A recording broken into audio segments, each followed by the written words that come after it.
Friday को पवन साहब की स्पीच के बाद कामकाज कर रहे थे। आधे से 2/3 3/4% बढ़त के साथ ट्रेड हो रहा था।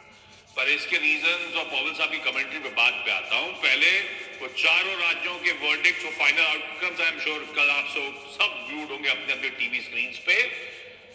बताने की जरूरत है नहीं, लेकिन काम है मेरा। सुबह सुबह ये चारों राज्यों के वर्डिक्ट्स आपकी स्क्रीन पे। इसमें पहले 3 इंपॉर्टेंट इसीलिए बार बार कहे जा रहे थे क्योंकि इसमें दोनों प्राइम नेशनल इंपॉर्टेंट की पॉलिटिकल पार्टीज आमने सामने थी और तीनों तरफ आपके रुझान स्क्रीन। और ये वो आउटकम है जो शायद बाजार ने फ्राइडे तक एंटिसिपेट नहीं करा था। एग्जिट पोल्स के आने के बावजूद समझ में नहीं आ रहा था 3 में 1 जाएगा, 3 में 2 जाएगा, 2 तक की डिस्काउंटिंग चलिए मान लीजिए कर ली होगी बाजार ने, 3 में से 2 राज्य। पर ये आउटकम किसी भी एक्सपेक्टेशन से ज्यादा एग्रेसिव आता हुआ। हिंदी हार्टलैंड में भारतीय जनता पार्टी लिटरली एक स्वीप देती हुई ये रखी आंकड़े स्क्रीन पे। तो एक कैप अप गिवन वो दिख भी रहा था गिफ्ट निफ्टी के संकेतों के साथ सुबह से सीएनबीसी आवाज पे चल रहा है।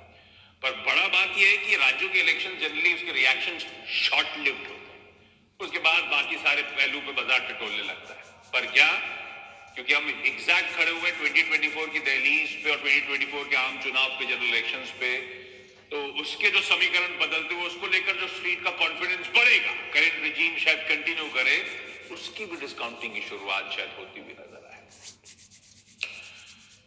कैसा लगा वर्डिक्ट आपको?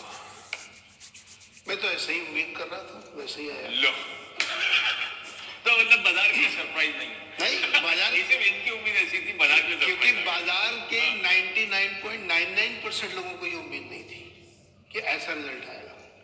बट मुझे कोई सरप्राइज नहीं था, सेम रिजल्ट आना 3-0 का मैंने वायदा किया था, लोगों से बताया भी था ऐसा ही रिजल्ट आएगा।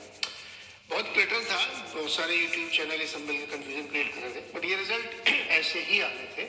हाँ, मार्केट के लिए इसलिए सरप्राइज होगा क्योंकि मार्केट ने डिस्काउंट नहीं किया था। अब एक वो दिखाइएगा एफआईएस के फ्लोज और दिखाइए पिछले कुछ सेशंस में किस तरह से खरीदारी हुई। पिछले हफ्ते फ्राइडे को आपने नोट, आप थे नहीं, आ गए थे, नहीं आए? मैं था फ्राइडे को सर। अच्छा सॉरी, वो क्या 1 महीना हो गया था ना। तो फ्राइडे को इंट्राडे क्या हो रहा था, अदानी स्टॉक्स एकदम से मूव करना शुरू करे। कुछ हद तक लग रहा था इलेक्शन में सुप्रीम कोर्ट में जो केस चल रहा है, मंडे लौट के आया और वो स्टॉक्स फटने शुरू हुए लिटरली। उसके बाद ये आपकी स्क्रीन पे ये स्मार्ट मनी कैसे मूव कर रहा था पिछले 1 हफ्ते से, ये देखिए एफआईएस के रुझान। तो स्मार्ट मनी अपने आप पोजीशन कर रहा था। पिछला हफ्ता भारत ने ऐसा आउट परफॉर्मेंस दिया, 2.5% वीक निफ्टी के गेंस।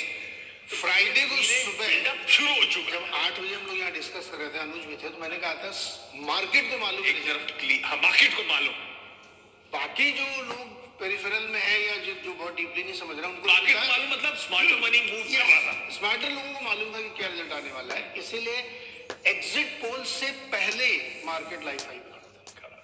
अब मैं इंडिविजुअल स्टॉक दिखाना नहीं चाहता, इंडिविजुअल स्टॉक्स में क्या ऐसे मूव्स बने थे, धीरे धीरे आने शुरू हुए थे। खैर, तो भाई एफआईआईज अभी भी बहुत एग्रेसिव शॉर्ट्स में सिस्टम में, इसमें कोई शक नहीं है। रिड्यूस हुआ है लेकिन अभी भी बहुत एग्रेसिव शॉर्ट्स है, तो वो कवरिंग का मूव मिलेगा भारतीय बाजारों को। और इस तरह का मूव वॉल जब बन रहा है ना, तो फोमो की फीलिंग भी आती है ना, बहुत भयानक। वो सब लेकर तूल पकड़ाएगी भारतीय बाजारों को। ऐसे में मैं आऊंगा, बैती साहब आज जोड़ने वाले हैं।